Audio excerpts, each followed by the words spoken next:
You know, it's hard to think of one person changing the way they live and making a difference, but, you know, it can be contagious. I am a student.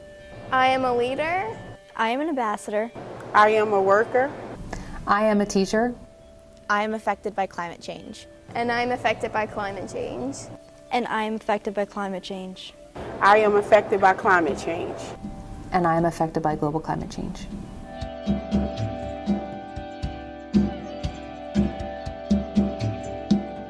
That contagious feeling is what caught the eye of Katie Brianti, a junior digital communications major and social justice minor at Cabrini University. I feel like I've always been sort of aware of climate change, even like from when I was like in elementary school and middle school. Even back when it was still just like global warming. Through her work outside of the classroom with CRS, she has dedicated herself to advocating for the global issue of climate change. But when all the gates... Oddly enough, my first reaction to it was that it's like not real. Like, a lot of people in my family are very much of the mindset that climate change isn't real. And so I was young enough that I just sort of like followed with them. A while, you sit quiet. My name is Dr. Emily Basil. I am an assistant professor here at Cabrini College. The environmental science class that I took in high school would probably be the first time I was really introduced to it. And it was something that I learned about, but I don't remember it being a pressing issue that I was concerned about. When I was a freshman, I was sitting in my ECG class and somebody read off this statistic that every time the temperature of the earth raises a degree, 10% of all usable farmland is no longer usable.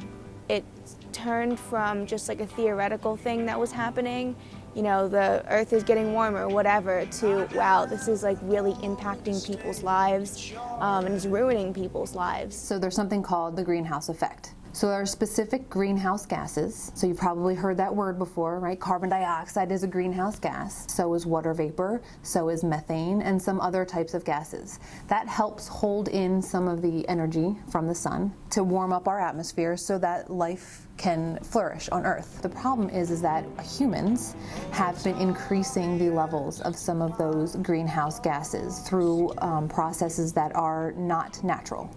For example, burning fossil fuels. So the more gases we enter into the atmosphere, the more heat gets trapped. And so that can in turn increase the temperature of the atmosphere to levels that would be more than if by just natural processes. Unfortunately, what happens is that, you know, first world countries are the ones that really contribute to climate change, but they're not the ones that feel the effects of it. It's the third world countries that feel the effects of it. My fear is for my children and what world they're going to have to live in and how it will affect them. I feel like it's my responsibility as somebody who has, you know, in my life contributed to climate change to help stop it, you know, in the name of people who can't. Understanding the impacts of global climate change and, you know, what can be done to help either mitigate those effects or even change the release of these gases into the atmosphere is very important.